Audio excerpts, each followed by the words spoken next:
Assalamualaikum warahmatullahi wabarakatuh.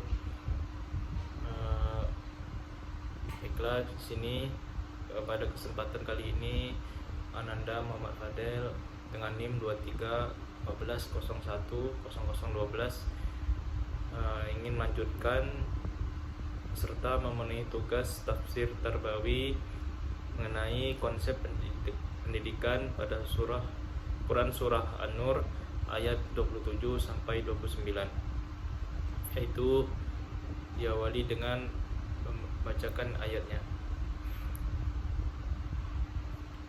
A'udzu billahi minasy syaithanir rajim. Bismillahirrahmanirrahim. Ya ayyuhalladzina amanu la tadkhulu buyutan ghayra buyutikum hatta tastanisu wa tusallimu ala ahliha zalikum khairul lakum la'allakum tazakkarun.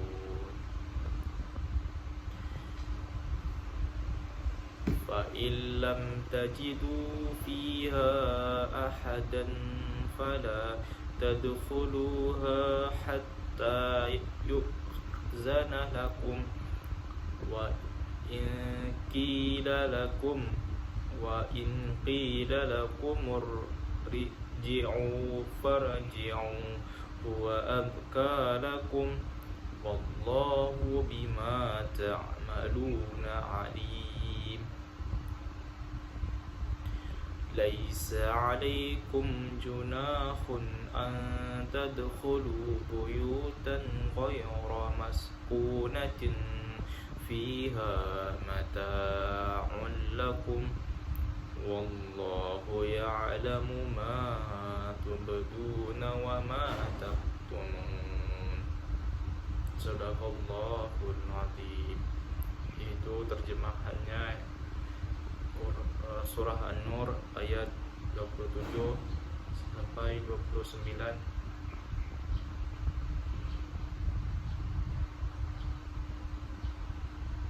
Ya ayyuhalladzina, wahai orang-orang yang amanu, beriman, la tadkhulu, janganlah kamu memasuki buyutan, rumah, ghayra buyutikum, yang bukan rumahmu, hatta, sehingga, tastanisu, meminta izin, wa tusallimu, dan memberikan salam, ala ahliha, kepada penghuninya, zalikum, yang demikian itu, khairun, lebih baik, lakum, bagimu, la'allakum, agar kamu tazakkarun, selalu mengingat. Fa illam tajidu, dan jika kamu tidak menemui, fiha, di dalamnya, ahadan, seorang pun, fala tadkhuluha, maka janganlah kamu masuk, hatta, sehingga, yu'zana lakum, kamu mendapatkan izin, wa in qila, dan jika dikatakan, lakumurji'u, kepadamu kembalilah, farji'u, maka hendaklah kamu kembali, huwa azka, itu lebih, lakum, huwa azka, itu lebih suci, lakum, bagimu, wallahu, dan Allah, bima ta'maluna, terhadap apa yang kamu kerjakan, alim, maha mengetahui. Laisa, tidak ada, alaikum, atasmu, junahun, dosa, antadkhulu, memasuki, buyutan, rumah, ghayra maskunatin, yang tidak dihuni, fiha, di dalam, yang di dalamnya, mata'un, ada kepentingan, lakum, bagimu, wallahu, Allah, ya'lamu, mengetahui, ma tubduna, apa yang kamu nyatakan, wa ma taktumun, dan apa yang kamu sembunyikan. Adapun penafsiran pada surah An-Nur ayat 27 sampai 29.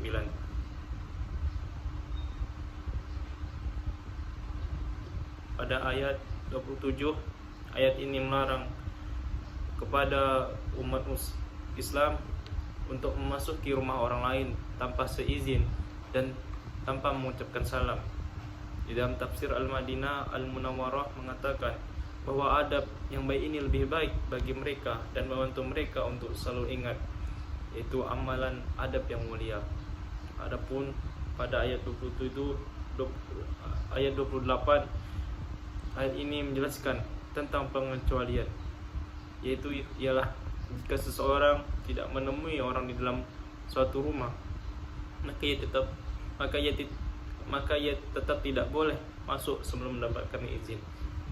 Adapun penafsiran pada ayat 29 menerangkan bahwa tidak ada dosa bagi seseorang untuk memasuki rumah yang tidak dihuni atau yang tidak dikhususkan untuk tempat tinggal.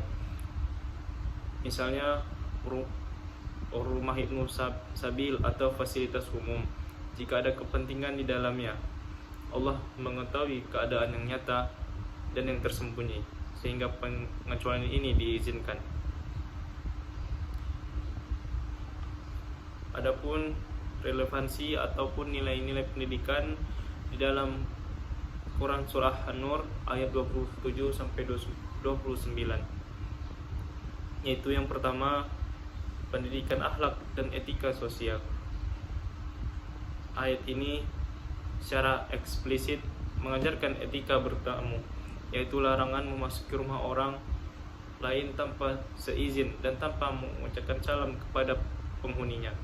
Hal ini menanamkan nilai-nilai akhlak mulia seperti menghormati privasi, menjaga hak orang lain, serta membangun sikap sopan santun dalam interaksi sosial. Adapun yang kedua, penghormatan hak dan privasi.